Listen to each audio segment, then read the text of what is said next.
वही कोलैप्स कर जाएगा। लेकिन पुतिन ही तो हैं जिन्होंने अंतर्राष्ट्रीय स्तर पर जो मापदंड थे उनको मानने से इनकार कर दिया। उन्होंने अटैक कर दिया यूक्रेन पर।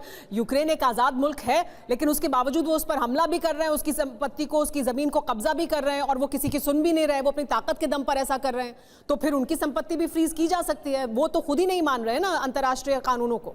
देखिए, आजाद मुल्क तो वेनेजुएला भी है, लेकिन ट्रंप अभी वहां क्या कर रहे हैं? आजाद मुल्क तो इराक भी था, अफगानिस्तान भी था, सीरिया भी था, लीबिया भी था, लेकिन बस वही था कि वो सारे एक्शन जो है नाटो के नाम पर अमेरिका कर रहा था, पश्चिमी देश कर रहा था। और यहाँ पर रूस की दलील ये है कि जब नाटो के सैनिक हमारी सीमा पर आ गए, जब यूक्रेन भी नाटो का सदस्य बनने लगा, तो हमारे लिए कोई और विकल्प नहीं था।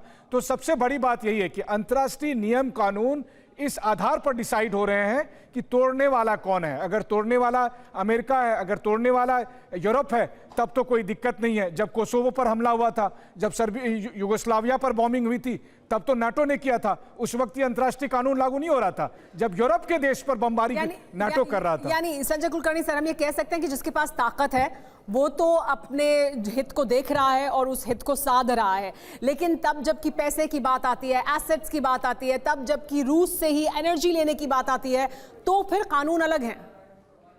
सुमेरा जी, आपको सुनकर के हैरानगी होगी कि किसिंजर ने मरने से पहले ट्रंप को यह कहा था कि रूस का जो इलाका है और उसका स्फीयर ऑफ इन्फ्लुएंस है, स्पेशली बेलारूस, यूक्रेन और कजाकिस्तान, इसमें आप दखल अंदाजी ना दें। ये रूस का स्फीयर ऑफ इन्फ्लुएंस है, तो उसमें ज़रूर, इसमें कोई शक नहीं कि जिसमें शक्ति है वो ही शांति ला सकता है। और यही कारण है कि आज की तारीख में रूस जो है लगातार ये बात बताने की कर रहा है कि देखिए, मेरा जो रेड लाइंस थे, और वो रेड लाइंस जब ईस्ट जर्मनी और वेस्ट जर्मनी मिल गए, उसके बाद नाटो का एक्सपेंशन ईस्टवर्ड नहीं होना था। उसके बावजूद भी अमेरिका ने किया, पर लेकिन जब यूक्रेन के अंदर दखलंदाजी किसने शुरू की? बाइडेन ने और उसके लड़का हंटर ने। जब हंटर और बाइडेन साहब वहां पे 2000 से लगातार यूक्रेन के अंदर बिजनेस कर रहे थे, तब ये कार्रवाई शुरू हुई। इसलिए ट्रंप बार बार कहते हैं कि अगर मैं राष्ट्रपति होता तो ये युद्ध ना होता। और यूक्रेन, जैसे आपने बिल्कुल ठीक कहा, एक खलनायक और दूसरा नायक। एक नायक कौन? तो अपना ज़ेलेंस्की।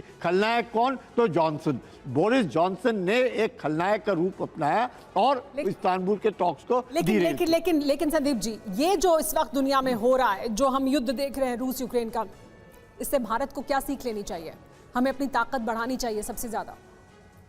मुझे लगता है कि ये भारत ही नहीं, दुनिया के लिए केस स्टडी है ये Russia Ukraine war. Case study इस बात के लिए कि जो छोटे मुल्क हैं, जो कमजोर राष्ट्र हैं, वो दूसरे पर डिपेंडेंस होकर के युद्ध को प्रोवोक न करे, युद्ध को स्टार्ट न करे। और जो बड़े राष्ट्र हैं वो ये देखें कि यदि हमारी सुरक्षा किसी की संप्रभुता से जुड़ी हुई है, जैसे कि आपने एग्जाम्पल दिया कि अभी आप कह रही थी मनीष जी से आपके सवाल का था कि संप्रभुता के नाम से यूक्रेन की संप्रभुता रशिया ने उसको दखल किया। यही बात श्रीलंका और यही बात नेपाल, यही बात आपके बांग्लादेश पर लागू थी भारत के साथ। जब श्रीलंका पर हम्बनटोटा पोर्ट पर चाइना ने लीज लिया, तो भारत ने स्पष्ट श्रीलंका को कहा कि ये तुम्हारा संप्रभुता का सवाल हो सकता है, लेकिन याद रखना तुम्हारी संप्रभुता हमारी सुरक्षा से जुड़ी हुई है। यही तर्क पुतिन ने दिया यूक्रेन को कि तुम्हारा जुड़ना, मेंबरशिप लेना तुम्हारा डिसीजन हो सकता है, लेकिन तुम्हारी मेंबरशिप हमारे अस्तित्व पर सवाल है, हमारी सिक्योरिटी पर सवाल है। इसलिए हमारा अधिकार है, लेजिटिमेट राइट है तुम्हें रोकना।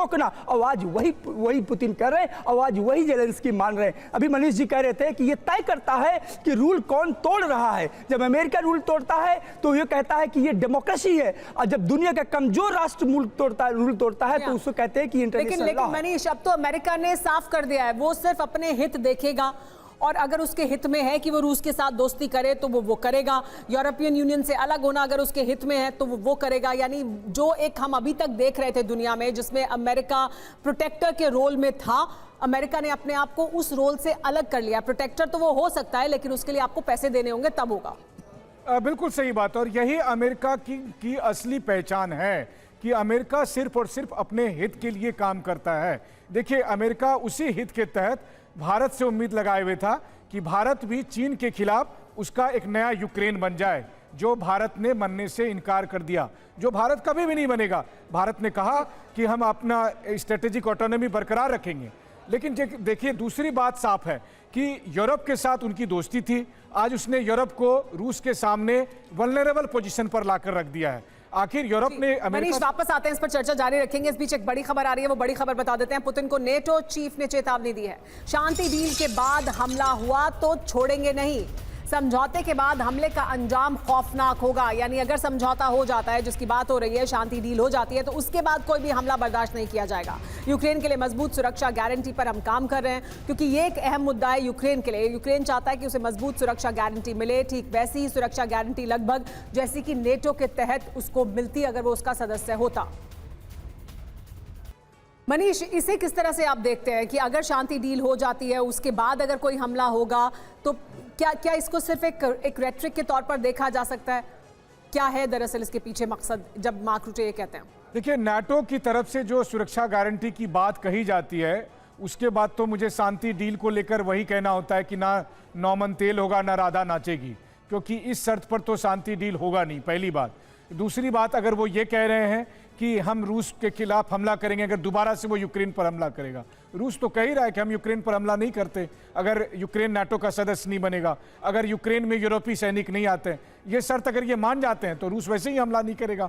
लेकिन दिक्कत यही नहीं है, नाटो चीफ तो ये भी कह रहे हैं कि यूक्रेन के बाद अगला नंबर यूरोपीय देशों का है, और अगर यूरोपीय देशों का नंबर है तो फिर तब मामला कहाँ रुकता है। कुल मिलाकर बात यह है कि शांति विराम के नाम पर दरअसल ट्रंप को एक तरह से धोखा देने की कोशिश है कि देखिए, हम भी चाहते हैं कि शांति हो, लेकिन क्या करें, पुतिन विलेन है। पुतिन कह रहे हैं कि यूरोप विलेन है, ट्रंप कह रहे हैं कि यूरोप विलेन है।